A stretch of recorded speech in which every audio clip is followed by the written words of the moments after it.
ben ritrovati a tutti voi, seconda parte dell'edizione straordinaria. Buon pomeriggio, tante le questioni di cui dibatteremo. Stiamo attendendo l'intervento del senatore del Partito Democratico Andrea Ferrazzi, che sta votando in Senato proprio in questo momento, Senato in cui pare che la maggioranza sia in bilico dopo le due uscite del Movimento 5 Stelle, una verso la Lega, l'altra verso il gruppo misto.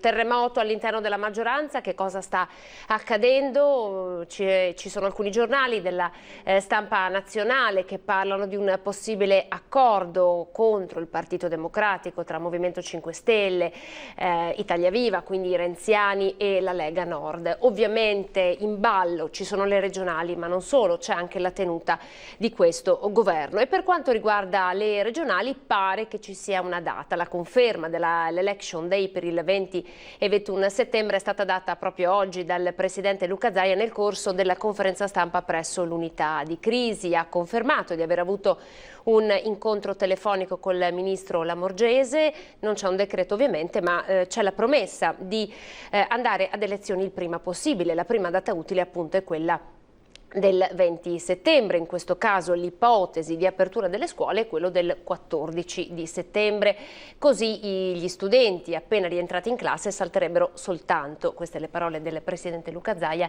3 giorni di scuola per lasciare posto ai seggi. E questa è la pagina politica. Poi c'è una pagina interessante che racconta del nuovo piano per la sanità del Veneto con un finanziamento da 100 milioni, questa è stata la grande notizia che è stata data nel corso della conferenza stampa. Quindi siamo in attesa di parlare con il senatore Andrea Ferrazzi e poi dopo di lui parleremo con il direttore sportivo del Venezia Calcio per aprire una fotografia sul mondo dello sport, che cosa è stato, quanto ha pesato questa pandemia in generale nel mondo dello sport e in particolar modo sul Venezia Calcio. Ricorderete che il centrocampista del Venezia Calcio è stato contagiato da Covid-19 e qui cercheremo un po' di capire che cosa è accaduto, quali sono state le precauzioni prese e qual è la fase 4 della squadra.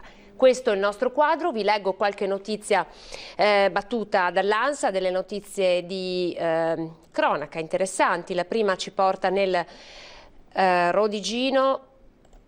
Un attimo, perché abbiamo cliccato la riga sbagliata. Sentite, questa arriva da Rodigino. 4 persone, 3 ex dipendenti e inservienti di una casa di riposo di Rovigo, sono stati rinviati a giudizio con l'accusa di maltrattamenti nei confronti di alcuni anziani ospiti della struttura. Lo ha deciso oggi il giudice Raffaele Belvederi. I fatti oggetto delle indagini risalgono ad un periodo compreso tra maggio e luglio del 2019. Nell'inchiesta della squadra mobile della questura di Rovigo, coordinata dal PM Maria Giulia Rizzo, erano state contestate a 9 indagati violenze fisiche, percosse, offese, minacce ed altri atti denigratori e lesivi della dignità umana. Una notizia di questo calibro ve l'abbiamo raccontata, riferita ad una casa di riposo del Vicentino, dove un operatore sociosanitario è stato arrestato per maltrattamenti. E poi c'è un'altra notizia che invece riguarda Milano Cortina. Lo Stato con la legge di bilancio ha stanziato 1 miliardo di euro per le infrastrutture legate alle Olimpiadi invernali 2026 di Milano Cortina. Ora per la parte degli impianti sportivi spetta agli enti locali fare la loro parte. Lo ha ricordato il coordinatore dei parlamentari del Partito Democratico Roger De Menec, per il quale ad un anno dall'assegnazione dell'evento olimpico si rinnova la soddisfazione alla luce di quello che è stato un anno di concretezza con la legge di bilancio del 2020. Dunque arrivano i soldi per le infrastrutture, perché l'abbiamo visto in questo weekend in cui molti hanno cercato di raggiungere la montagna, molti veneti si sono riversati sulla statale Alemagna, quindi per cercare di raggiungere il Cadore, e sono rimasti in coda perché è evidente che le infrastrutture ancora non ci sono. Dunque questo stanziamento arriva in un momento importante in cui è necessario preparare il nostro territorio per le Olimpiadi del 2026. Allora andiamo subito invece a Padova per raccontarvi come al 5° giorno di ricovero in terapia intensiva per Alex Zanardi le sue condizioni rimangono nella gravità stabili ed è stata posticipata la prossima settimana la decisione se svegliarlo o meno. Intanto è arrivato uno striscione proprio per continuare a dire al grande campione di continuare a lottare. È ormai al quinto giorno di ricovero in terapia intensiva Alex Zanardi e le sue condizioni rimangono nella gravità stabili. È stata posticipata la prossima settimana la decisione se risvegliarlo, un termine scorretto da un punto di vista medico, ma che fa capire quale sarà la scelta difficile che dovranno fare i medici. E da lì in poi sarà tutta un'incognita, ma la forza di questo atleta e il sostegno di tutta l'Italia e anche oltre potrebbero giocare un ruolo importante. Intanto in Piazza Europa, Noventa Padovana, dove il campione vive con la famiglia, è apparso uno striscione voluto dal comune, una bellissima foto e una frase di incoraggiamento che emoziona i suoi concittadini. In molti si fermano per un attimo di raccoglimento, una preghiera, un augurio. Lo striscione, ha annunciato il sindaco Alessandro Bisatto, rimarrà lì fino a quando Alex non sarà guarito, anche se sarà necessario attendere mesi. La villa della famiglia Zanardi in queste ore è chiusa, moglie e figlio sono con lui in ospedale a Siena, ma l'affetto e il sostegno sono palpabili. L'umanità che Alex ha sempre mostrato verso gli altri ora gli viene restituita con tutti gli interessi e la speranza è che anche questo grande sostegno popolare possa servire a farlo guarire. Arrivano i soldi per i comuni, l'annuncio è dell'ex vicentino che ora è ovviamente a Roma, per noi come sottosegretario Achille Variati. L'annuncio è che con la legge dello Stato l'indennità per i sindaci dei comuni fino ai 3.000 abitanti sale a 1.659 euro lordi, pari all'85% dell'indennità dei sindaci dei comuni tra i 3.000 e i 5.000 abitanti. Lo ha reso noto il sottosegretario all'interno Achille Variati.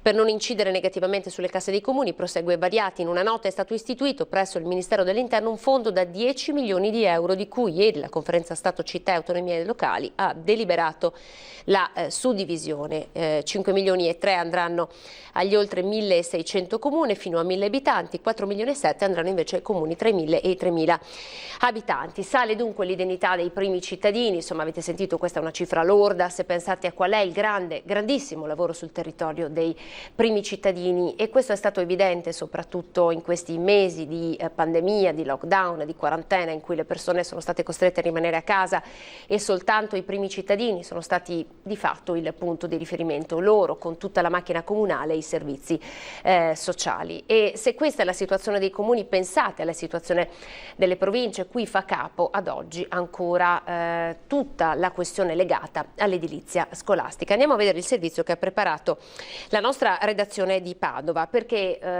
tra le varie entrate delle province c'è anche quello delle immatricolazioni che in Veneto di fatto in questo periodo sono crollate, e così anche le casse all'interno delle province di fatto si sono dimezzate. Andiamo a fare il punto della situazione. Crollo delle immatricolazioni di nuovi automezzi in Veneto. Nei primi 5 mesi del 2020 sono stati il 51,45 in meno dello stesso periodo del 2019. Un'altra delle conseguenze del coronavirus. A maggio 2020 in provincia di Padova, per esempio, si è registrato un meno 39,79% di passaggi di proprietà rispetto a maggio dello scorso anno. Le tasse di queste operazioni finanziano le province, che ora hanno grandi difficoltà a far quadrare i conti e a gestire, per esempio, i circa 70 edifici scolastici che fanno parte del grande patrimonio dell'ente. La provincia aveva 32 milioni di euro a bilancio, 32 milioni che erano quelli che il gettito che doveva derivare dall'IPT, che è la tassa di immatricolazione delle macchine. Oggi quei soldi ci mancano, sono arrivati 7 milioni di euro ad oggi, capite che la programmazione per il prossimo anno è difficile. Noi stiamo utilizzando i fondi dell'anno scorso, dove la provincia ha messo 8 milioni di euro. Quindi noi stiamo facendo gli interventi, soprattutto importanti interventi in questi giorni nelle scuole superiori. Fatta questa premessa, il resto è che noi negli ultimi 2 bilanci abbiamo inserito più di metà delle risorse dell'ente per l'adeguamento, la manutenzione, per ottenere il certificato di prevenzione incendi delle scuole superiori. Vi è poi tutto un altro capitolo per gli ampliamenti e per interventi che definirei quasi una tantum, straordinari, perché trattasi di selvatico. Della realizzazione vi invitiamo la prossima settimana alla partenza del cantiere invece del Pietro d'Abano. Ecco qui, avete sentito, e adesso da Padova ci spostiamo a Belluno perché una delegazione composta da sindaci, amministratori locali, esponenti delle organizzazioni sindacali, rappresentanza dei lavoratori di Dolomiti Bus, azienda del trasporto pubblico locale controllata dalla provincia di Belluno, hanno consegnato oggi al prefetto Adriana Cogode un documento unitario con cui chiedono al governo lo stanziamento di risorse aggiuntive per assicurare la continuità del servizio della società. I firmatari rilevano infatti che il combinato disposto del lockdown e delle misure anti-Covid avrebbe portato prima alla riduzione del minimo dei collegamenti autobus e poi nel momento della riapertura parziale ovviamente al crollo degli utenti. Un crollo che va di pari passo con quello del turismo, più volte segnalato anche dagli enti preposti, e quindi anche la provincia di Belluno, attraverso l'allarme lanciato da Dolomiti Bus, sta facendo sentire il grande peso della situazione che stanno affrontando fino a questo momento. Adesso invece ci spostiamo da Belluno, andiamo invece a Mestre, siamo in piazza Ferretto perché sono tanti i soggetti che continuano ad avere enormi difficoltà anche soltanto per portare a tavola del companatico, e allora c'è un'associazione in piazza Ferretto che dà una mano a chi ne ha bisogno. Chiunque volesse recarsi potrebbe trovare un aiuto in generi alimentari. Guardate.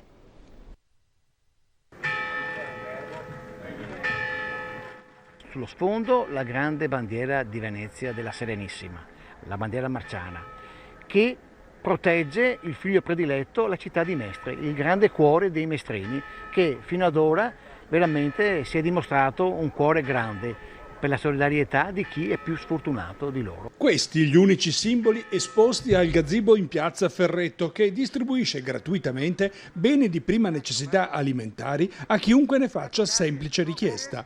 Un'iniziativa di solidarietà che sta riscuotendo un successo crescente, unendo la città in una gara di generosità. Io credo che questo sia stato un periodo in cui si sono sviluppate tante di queste iniziative e noi abbiamo cercato sempre di favorirle per far sì che la solidarietà dell'associazione dei cittadini venisse fuori, emergesse, ed è un dato estremamente importante. Abbiamo avuto la perseveranza di insistere, e grazie anche all'amministrazione comunale, in particolar modo l'assessore Boraso, che ha sempre appoggiato la nostra iniziativa, e questa mattina abbiamo avuto una bella visita del nostro signor sindaco, che ci ha fatto i complimenti e che ci ha dato l'opportunità di prorogare questa iniziativa fino al 15 di luglio.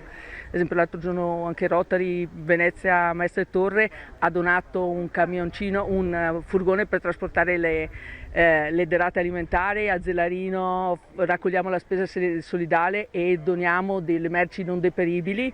A Carpenedo, dappertutto, in tutta la città, a Venezia, i cittadini danno una mano ai cittadini, e questo è un simbolo di come la politica riesca a farsi da legame, da interfaccia con la cittadinanza nell'aiuto di quelle che sono magari le persone che hanno più bisogno in questo momento. Allora, do il benvenuto, lo ringrazio per essersi collegato con noi, il senatore del Partito Democratico Andrea Ferrazzi. Buon pomeriggio senatore, grazie. So che ha appena finito di votare, quindi la stiamo proprio prendendo un po' per la giacchetta per questo intervento, però pare che la maggioranza sia in bilico in Senato, no? Dopo questa uscita delle due grilline. Allora, tanti quotidiani nazionali stanno rilanciando una crisi all'interno della maggioranza. Com'è la situazione in questo momento esattamente? La possiamo smentire questa notizia? Non c'è alcuna crisi della maggioranza, ci sono dei senatori che legittimamente hanno cambiato di gruppo, e peraltro la stragrande maggioranza dei senatori che sono usciti stanno appoggiando il governo, lo fanno quasi sempre dal gruppo misto, mi pare, a parte un paio di casi che hanno cambiato non solamente gruppo ma anche proprio collocazione politica generale. I numeri ci sono, l'abbiamo dimostrato anche l'altra settimana. Certamente il tema vero poi non è solamente l'equilibrio dei numeri, che pur è necessario, ma è l'incisività dell'azione politica, che è il vero tema che deve porsi una coalizione nel momento in cui governa per i cittadini. Senta, nella partita, diciamo alla conclusione degli Stati Generali, pare, insomma anche qui noi chiediamo a lei delle conferme visto che l'abbiamo in diretta, no? Che il Partito Democratico stia continuando a spingere affinché gli interventi siano il rifinanziamento della cassa integrazione e il taglio del cuneo fiscale. Invece insomma, il Premier Conte rilancia sull'IVA con un provvedimento potente, importante. Anche qui ci sono varie visioni di pensiero all'interno della maggioranza. Come ne siete usciti insomma, da questi Stati Generali? Più uniti, più divisi? Con quali obiettivi? Gli Stati Generali sono stati una grande occasione, intelligente, è stato molto utile che il Paese sia ritrovato attorno a un tavolo, perché la crisi straordinaria che abbiamo passato, nella quale siamo ancora dentro dal punto di vista economico, è stata una crisi che ha colpito durissimo, una crisi che non toccava il nostro Paese, il nostro continente, ma il mondo intero con questa durezza dal secondo conflitto mondiale. E quindi è chiaro che la ripartenza, dopo i grandi successi dell'azione sanitaria compiuta da questo governo, ebbene la ripartenza va studiata insieme e soprattutto vanno coinvolti tutte le forze politiche, di opposizione e di maggioranza, ma anche le forze diciamo vive di tutta la nostra nazione, i produttori, i consumatori, i cittadini tutti, le associazioni, il mondo della cultura, e tutti sono stati chiamati per fare le loro proposte e soprattutto per raccontare che la ripresa di un Paese non è solamente questione di partiti, ma è una questione nazionale, è una questione civile, è una questione trasversale. Tutti insieme dobbiamo sentirci parte di una nazione e farla ripartire dopo questi drammatici mesi. Certamente poi, sai, il governo ha messo a disposizione dei fondi mai visti nella storia della Repubblica, abbiamo messo a disposizione più di 80 miliardi, se lei tiene conto che la finanziaria del 2020 ne metteva a disposizione 30, abbiamo fatto quasi 3 volte la finanziaria in 2 mesi. E questo governo ha portato a casa dei risultati straordinari anche nel dibattito con l'Europa. Se ricorda, all'inizio non era proprio così scontato un aiuto europeo nei confronti dell'Italia, no? Anzi, i paesi, soprattutto quelli di Visegrad o i paesi diciamo in cui sono più forti i partiti populisti nazionalisti, erano totalmente contrari, e invece stiamo portando a casa centinaia di miliardi per il nostro Paese. Poi dopodiché, naturalmente, come dice lei, ci sono le ricette locali. Noi riteniamo che i soldi devono essere utilizzati certamente per rispondere immediatamente alle emergenze, ma anche per consentire quella trasformazione di sistema che guarda a lungo. Non vanno usati i millarivori, vanno utilizzati per trasformare il nostro sistema nazionale in un sistema competitivo che può garantire nel lungo periodo la crescita e la qualità della vita. Da questo punto di vista pensiamo che investimenti in infrastrutture, in green, in qualità del lavoro, innovazione, ricerca e informazione sia quello che bisogna fare. Quindi lei dice che, esempio, il taglio dell'IVA potrebbe avere un costo, forse non è la priorità? Potrebbe togliere fondi ad altro? Guarda, il taglio dell'IVA naturalmente è una possibilità. Diciamo che potrebbe da un certo punto di vista agevolare i consumi, ma certamente non genera la trasformazione del sistema industriale di cui il nostro Paese ha bisogno. Noi abbiamo bisogno di entrare nei settori strategici dell'oggi e soprattutto del domani. Abbiamo bisogno di diventare competitivi in tutte le biotecnologie, le nanotecnologie, in tutte le tecnologie green, in tutte le tecnologie dello spazio, dell'aerospazio, cioè tutte quelle che daranno posti di lavoro e ricchezza delle nazioni domani. Allora abbattere l'IVA questo non lo consente naturalmente, può dare un po' di fiato ai consumi oggi, ma non vede invece la possibilità di espansione. Voglio anche ricordare che noi già col bilancio del 2020 abbiamo tagliato la possibilità di aumentare l'IVA, in questa direzione noi un grande contributo l'abbiamo già dato. Senta, noi abbiamo sentito il generale Mainolfi, comandante della Guardia di Finanza, e ci ha dato una serie di notizie molto interessanti. Io so che insomma lei anche nella commissione delle ecomafie ha buone competenze, grosse competenze in questo senso, perché il generale ci ha parlato di Titanic, ha detto siamo sul Titanic perché in questo periodo Covid, post-Covid sono nate, le cito proprio i numeri, 5.000 imprese, 4 4.000 partite IVA. Ha detto: stiamo facendo le dovute verifiche, abbiamo già visto che ci sono 300 casi in cui sono stati riscontrati precedenti legati a fallimento, usura, riciclaggio. Insomma, abbiamo paura che questi personaggi si stiano apparecchiando la tavola per insomma, farsi una bella scorpacciata di contributi. Cosa ne pensa? Cosa può fare il governo per evitare che questo accada? Sì, non solo di contributi, cioè i soldi che vengono dati che sono stati dati dal governo e che il governo sta continuando a dare. Scusi. Ma anche in maniera ancora più pericolosa entrare nel mondo dell'economia reale ancora più massicciamente rispetto a quanto sono entrati oggi. Questo è il vero problema, sfruttando per esempio il momento di grande crisi che alcuni settori in particolare stanno attraversando. Pensiamo per esempio a tutto il settore turistico. Gli albergatori stanno raccontando che stanno ricevendo delle offerte di acquisto delle loro aziende, quindi dei loro alberghi, che non si era mai visto prima, no? Quindi entrare nei settori che sono settori puliti, come da una parte per riciclare il denaro sporco e dall'altro per, come dire, mettersi giacca e cravatta e entrare in settori legali con grandi finanziamenti che avvengono invece da settori che sono assolutamente criminali. E il generale assolutamente ha ragione, se le ricorda io stesso ho sollevato questa questione tempo fa all'inizio di questa crisi. Certo. Devo dire che gli stessi servizi segreti, il Copasir, hanno lanciato questo grido d'allarme già all'inizio di questa pandemia. Bisogna tenere altissima l'attenzione in questa direzione. Ma che strumenti ha il governo, no? Adesso, al di là di una riforma della giustizia che prima o poi in qualche modo dovrà arrivare, proprio perché questo è un po' un tallone d'Achille tutto italiano, ma che strumenti ha il governo per evitare, no? Cioè per fare in modo che cose di questo tipo non accadano? Ma deve al di là dell'ente che controlla.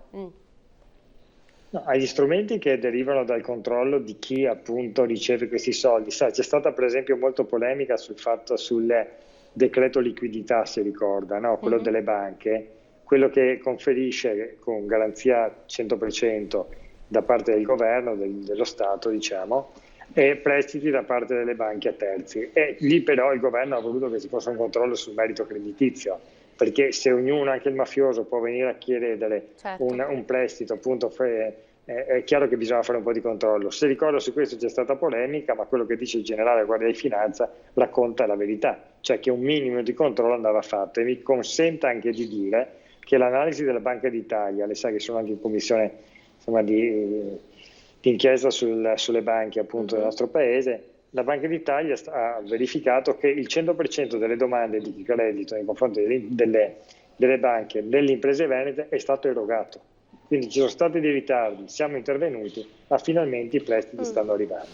Dopodiché deve funzionare il sistema della giustizia del controllo del territorio delle forze dell'ordine, e vi porto anche a dire però anche una moralità diffusa, anche una capacità da parte dei cittadini, da parte degli imprenditori di capire che quelle non sono strade da seguire, perché vede tutte le inchieste di 'ndrangheta e camorra che stanno colpendo tanto la zona, diciamo, ovest-est della nostra regione Veneto, con arresto di centinaia di persone, quasi sempre, ormai stanno diventando sempre più veneti, cioè sono anche persone, commercialisti, imprenditori, che non solamente sono stati, diciamo, giocati nella loro difficoltà, ma sono anche a volte coloro che hanno attivato sistemi criminali di questo tipo. Quindi è un lavoro a 360 gradi che dobbiamo fare.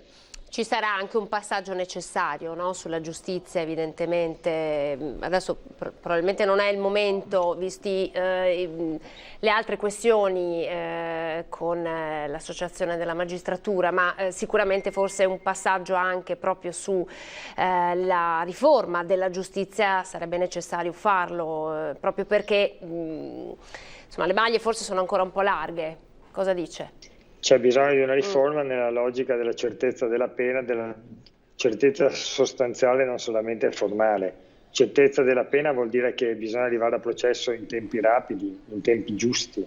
E certezza della pena vuol dire che gli uffici giudiziari devono avere il personale, sia i magistrati, ma anche tutti i personali di cancelleria e tutti i collaboratori necessari per sbrigare le pratiche. Certezza della pena vuol dire poi avere una coesione nazionale attraverso la quale si capisca che il bene della giustizia è un bene trasversale che riguarda tutti, che non riguarda solamente una forza politica piuttosto che un'altra, ma riguarda tutti, riguarda la crescita, la credibilità della nazione. Certezza della pena poi serve naturalmente alla tenuta della democrazia, ma anche per gli investimenti, per esempio, perché se lei va a vedere i motivi per cui molte imprese straniere non investono nel nostro paese o non investono come potrebbero, c'è anche proprio questa lentezza. Tra l'altro oggi c'è stata proprio in Prefettura Treviso un incontro tra associazioni di categoria e istituzioni bancarie, proprio perché con il decreto rilancio si sono verificate delle difficoltà, nel senso che non tutte le banche erogano il credito, lo fanno con gli stessi tempi, lo fanno alle stesse condizioni. Ecco, ci sono un po' delle difficoltà, un po' quello che accennava prima lei, nell'erogazione del credito, soprattutto nei prestiti sopra i 30.000 euro. Sì, bisogna distinguere. C'è stato un grande rallentamento all'inizio rispetto a quanto era stato detto, ma questo era fisiologico. Lei tenga in considerazione che a livello nazionale il 15 di maggio era stata data il 33% delle risposte positive rispetto alle domande del mondo delle imprese, ma già il 29 di maggio eravamo arrivati al 61% e al 9 giugno, come le dicevo prima, in Veneto siamo praticamente al 100% delle risposte positive. E questo per quanto riguarda la generalità. Dopodiché ci sono imprese che hanno chiesto prestiti milionari, lei sa che c'è la Fiera che ha chiesto prestiti miliardari. È del tutto evidente che questi si muovono su alti livelli, ma spesso non sono prestiti per la sopravvivenza dell'impresa, sono prestiti per la trasformazione, quindi naturalmente un'impresa come la Fiat o come il gruppo diciamo Fiat FCA è del tutto evidente che si muove su altri tempi, ma è giusto che sia così, perché mettere a disposizione da parte dello Stato miliardi di euro in impresa ha bisogno di tutti i controlli necessari. Senta, ha seguito, insomma poi la lasciamo, ha seguito un po' quello che sta accadendo adesso in Veneto, c'è stato un botta e risposta tra Meloni e il presidente Zaia legato alla questione autonomia, condizione necessaria per andare uniti al voto come centrodestra, autonomia in cambio di presidenzialismo. Ha seguito un po' la questione? Io vivo nella mia città in Veneto, ci mancherebbe, ho seguito e come, anche perché il tema dell'autonomia è un tema secondo me molto importante da portare avanti con una determinazione. Ma guardi, ha ragione la Meloni, perché questo giochino di scaricare sugli altri le responsabilità Zaia l'ha già fatto oggettivamente, perché io ricordo quando c'era il governo di centrodestra e c'era Prodi Presidente del Consiglio, il Veneto con Zaia vicepresidente si scatenò contro per accelerare sull'autonomia, giustamente, correttamente. Diventò ministro del governo successivo con ministro delle riforme il leghista Calderoli e non successe assolutamente nulla, anzi nessuno più parlò di autonomia. E il giochino sta avvenendo anche adesso. Voglio ricordare che fino a 10 mesi fa il governo c'era la Lega e c'era Salvini vice premier e non mi pare che abbiano fatto le corse per dare l'autonomia. Io credo invece che l'autonomia vada portata a casa, un'autonomia che è un pilastro, diciamo, della riforma del nostro paese, come ha detto anche il Presidente Mattarella. Il principio di sussidiarietà è un principio che deve andare naturalmente a braccetto col principio della solidarietà e il principio dell'autonomia si deve incardinare e muovere esattamente in questa direzione. Il Ministro Boccia sta lavorando. Ovviamente il problema del Covid ha rallentato tutto, io sono perché si prende in mano davvero questa cosa, ma soprattutto che non la utilizzi solamente in campagna elettorale quando fa comodo. Ma che differenza c'è tra l'autonomia che secondo lei con il ministro Boccia si può portare a casa e quella voluta, chiesta dal governatore Zaia? Ma guardi, innanzitutto bisogna capire se il governatore Zaia è d'accordo con le forze politiche che lo stanno sostenendo, perché sa, il quesito fatto, se lei ricorda, nel momento in cui si andò a votare per l'economia era del tutto generico, no? E se vogliamo entrare anche nel merito, quello che poi Zaia ha rivendicato dopo il risultato del referendum è profondamente diverso con quello che poteva chiedere, perché gran parte delle leggi regionali che richiedevano l'autonomia, lei sa che la Corte Costituzionale le ha dichiarate appunto incostituzionali e nonostante questo Zaia, diciamo in maniera anche molto demagogica, ha ritirato fuori la questione del 90% delle tasse nel territorio e via dicendo. Cioè c'è comunque un'area che Zaia continua a mantenere di contraddittorietà, no? Di strumentalità che sicuramente non fa bene. Devo anche dire che da qui dal Senato non mi sono mai visto Salvini combattente in questo settore, anzi tutt'altro, ma d'altro canto lo capisco, perché la Lega si è trasformata da partito federale locale a un partito nazionale anche molto centralista, e dovendo portare a casa i voti in Calabria, Sicilia e in Campania si è guardato bene, e io credo che si guarderà bene anche nel futuro, di accelerare davvero sul tema dell'autonomia. Sappiamo che i numeri insomma in questo momento lasciano il tempo che trovano, ma visto che Partito Democratico e Lega sono quasi ai sondaggi, hanno quasi raggiunto la parità, Salvini ha giusto un punto di percentuale sopra il Partito Democratico, c'è stato un crollo considerevole della Lega e il Partito Democratico insomma sta guadagnando terreno. Sì, non mi sorprende, perché guardi tutti i dati seri, no? Tutte le inferenze statistiche, come si dicono, cioè la proiezione dei sondaggi nel medio-lungo periodo raccontavano questo, cioè un intercettare del Partito Democratico verso la Lega, diciamo verso il 25% del consenso, ed è quello più o meno che sta accadendo adesso. Naturalmente, da membro del Partito Democratico di questo non mi accontento, io voglio un Partito Democratico riformista che abbia il coraggio delle riforme, di guardare avanti, di abbattere tutte, anche le corporazioni che ci sono nel nostro paese, i clientelismi che bloccano la crescita di un paese che invece ha delle potenzialità straordinarie. Dopodiché sul crollo di Salvini io l'avevo anche annunciato, naturalmente è un'analisi che lascio soprattutto ai leader della Lega. Grazie senatore, grazie per essere stato con noi. Andrea Grazie Ferrazzi. a lei, grazie a tutti. Buon pomeriggio, buon lavoro senatore, grazie. Pochi secondi di pubblicità e poi parleremo di sport.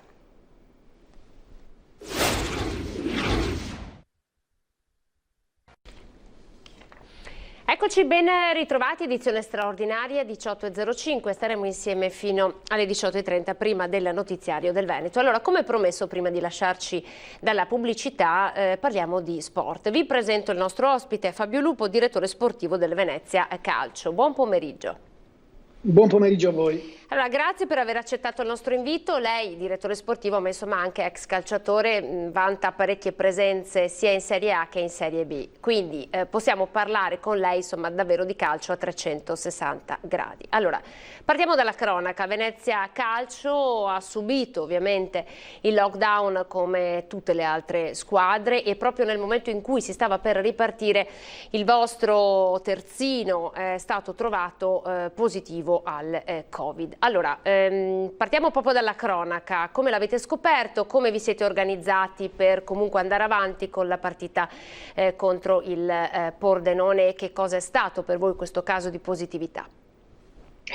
Sì, partiamo dal presupposto che dal 18 maggio c'era un protocollo previsto dalla Federazione Italiana Gioco Calcio, autorizzato chiaramente dal Ministero della Sanità, che prevedeva la ripresa degli allenamenti collettivi per le squadre professionistiche. In questo protocollo era prevista la predisposizione di un gruppo squadra che avrebbe dovuto sottoporsi ogni 72-96 ore a tamponi per valutare l'eventuale positività di un componente del gruppo, oltre a tutta un'altra serie di misure, ma che chiaramente mi astengo dall'elencarle.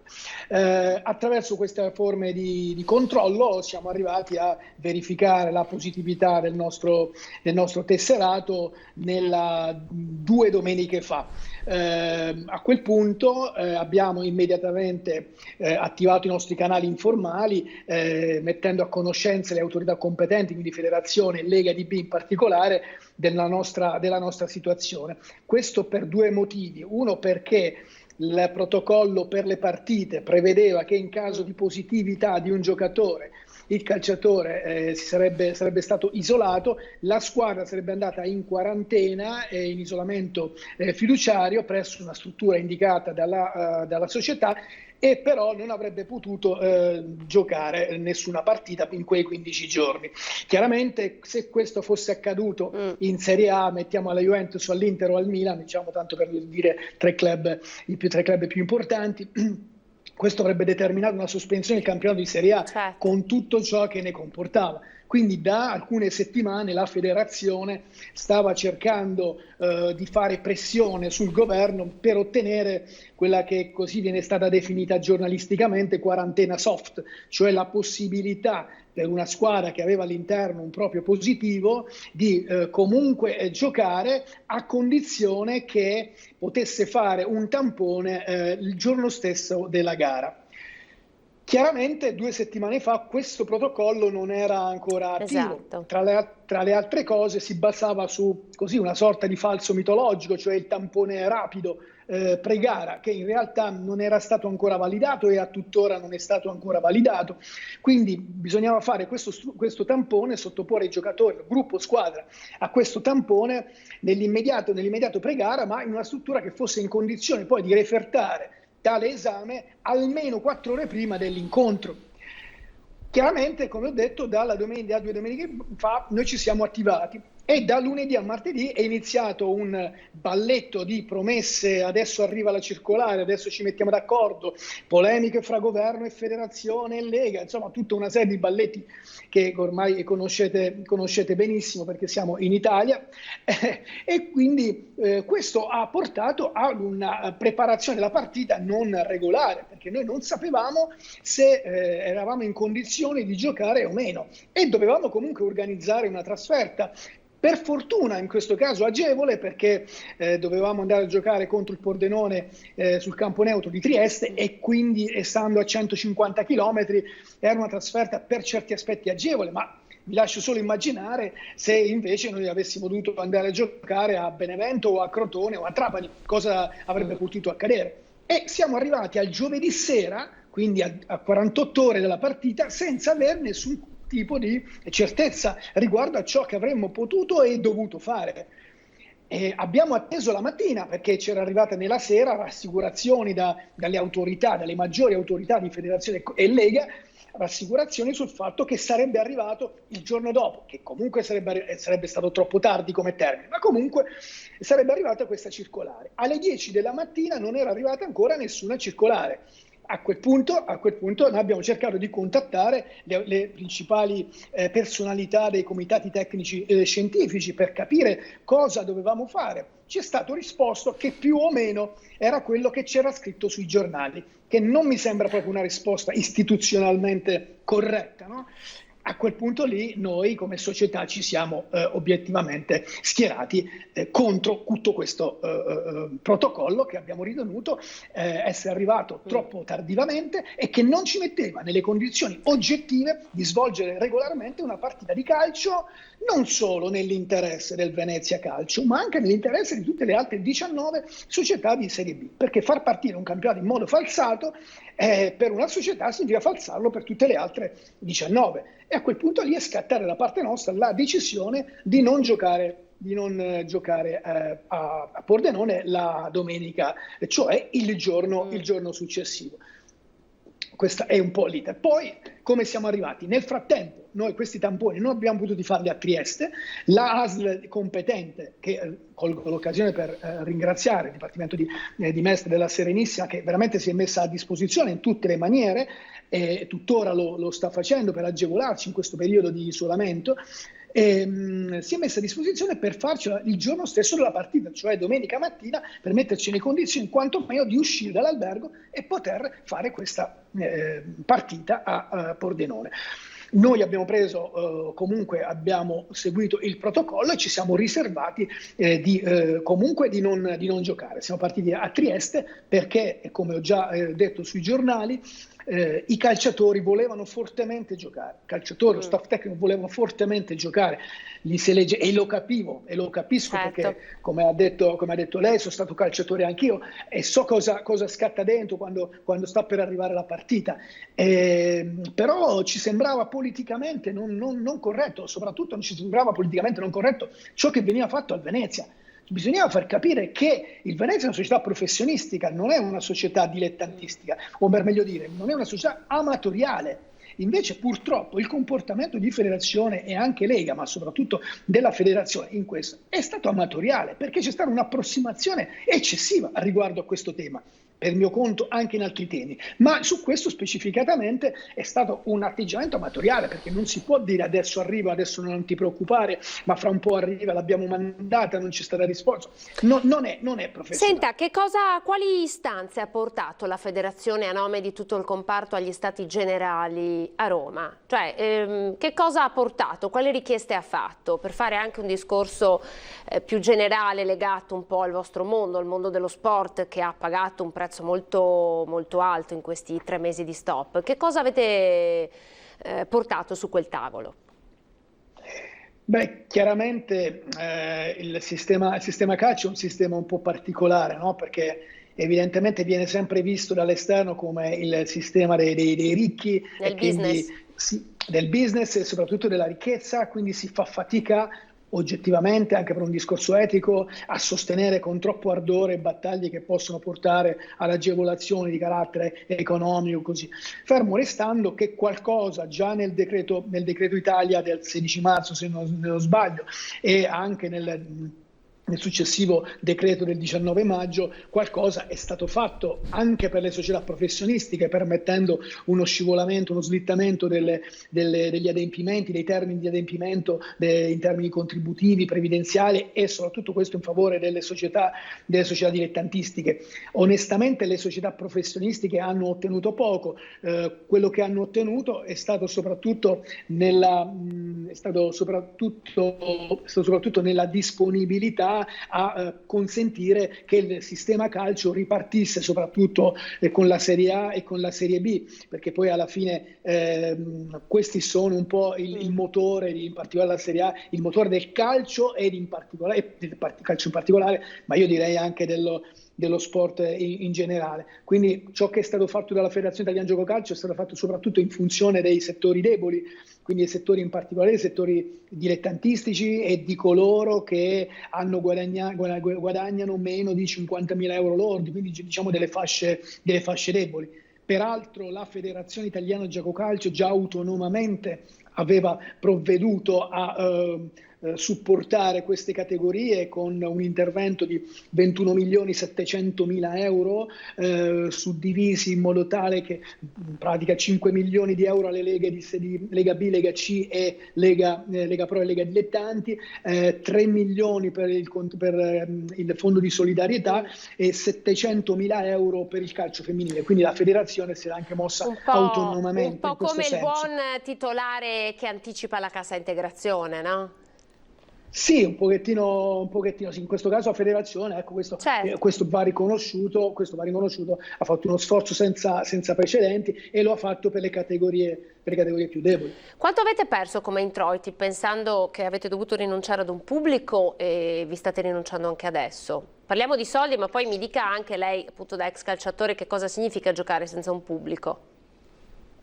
Sì, è chiaro che gli introiti variano a seconda di club e club, insomma, così approssimativamente il Covid, tra perdite anche dovute non solo a perdite di incassi da botteghino, ma anche di incassi derivanti dalle sponsorizzazioni, dai ricavi da merchandising, da marketing, insomma per noi è stata una perdita tra 1,5 milioni e 2 milioni, una perdita abbastanza pesante. Forse per altri club probabilmente quelli da botteghino soprattutto sono stati anche maggiori. Questo sotto l'aspetto meramente economico. Sotto l'aspetto così spettacolare di ciò che è il calcio, io dico che obiettivamente il calcio, soprattutto per chi lo gioca, il calcio è passione che tu dai e che il pubblico, il tifoso ti restituisce.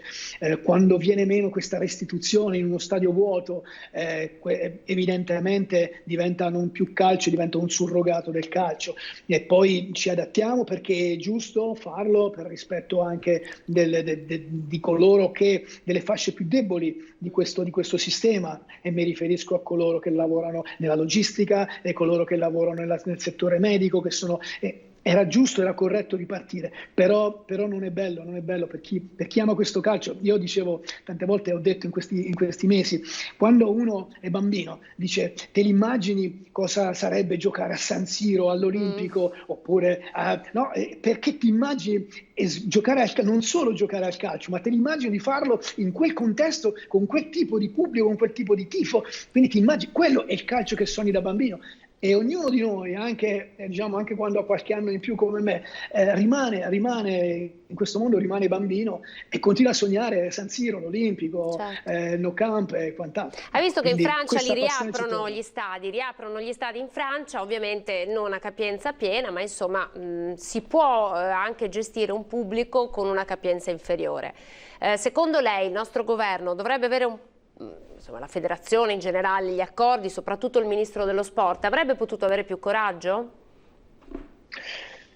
È una domanda molto pertinente, ma che richiederebbe grandissimo spazio. Cercherò di essere sintetico. La Francia ha impostato fin dall'inizio il discorso in una maniera differente, cioè ha pensato a lungo termine, non ha pensato nel breve, non ha cercato di immaginare immediatamente qual era la perdita, ma ha cercato di prospettarla in un medio-lungo termine, e ha programmato quindi la ripresa, spostando ampiamente il termine e consentendosi quindi una ripresa in sicurezza. Noi abbiamo inseguito più il quando che il come, e questo secondo me è stato un po' il limite, perché ci ha costretti così a rinviare il problema di 15 giorni in 15 giorni, senza preoccuparci poi delle modalità, e fra le modalità bisognava pensare anche al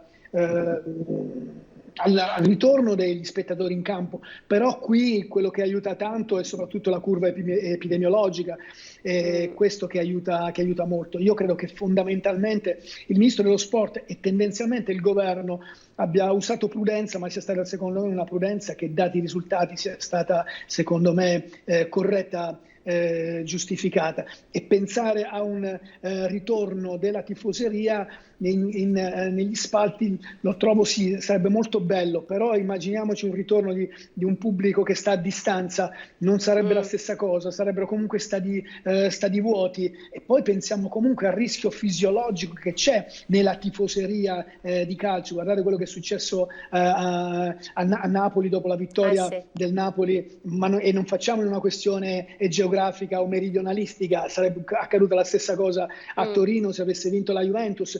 È proprio il calcio che così spontaneamente ispira quel tipo di condivisione, e pensare in uno stadio dove siamo seduti come a teatro, onestamente è una prospettiva che così mi lascia qualche dubbio. Senta direttore, ultimissima domanda, le chiederò di essere brevissimo. La vostra fase 4, che obiettivi si può dare il Venezia per questo campionato? L'obiettivo 4 inizia venerdì con l'Ascoli in casa, partita da vincere, poi ne seguiranno altre 8 importantissime. Noi cerchiamo chiaramente di raggiungere il prima possibile l'obiettivo della salvezza, per poi poter programmare, cosa che in realtà stiamo già facendo parallelamente, ma speriamo di poterlo fare risultati alla mano, poter programmare una stagione successiva che regali qualche soddisfazione in più, in particolare ai nostri tifosi, che lo meritano ampiamente. Grazie, gentilissimo. Fabio Lupo, direttore sportivo del Venezia Calcio. Grazie, arrivederci. Grazie a voi, arrivederci. Ecco, abbiamo parlato di sport, adesso è davvero arrivato il momento di chiudere. Telegiornale del Veneto e dopo di Venezia. Arrivederci.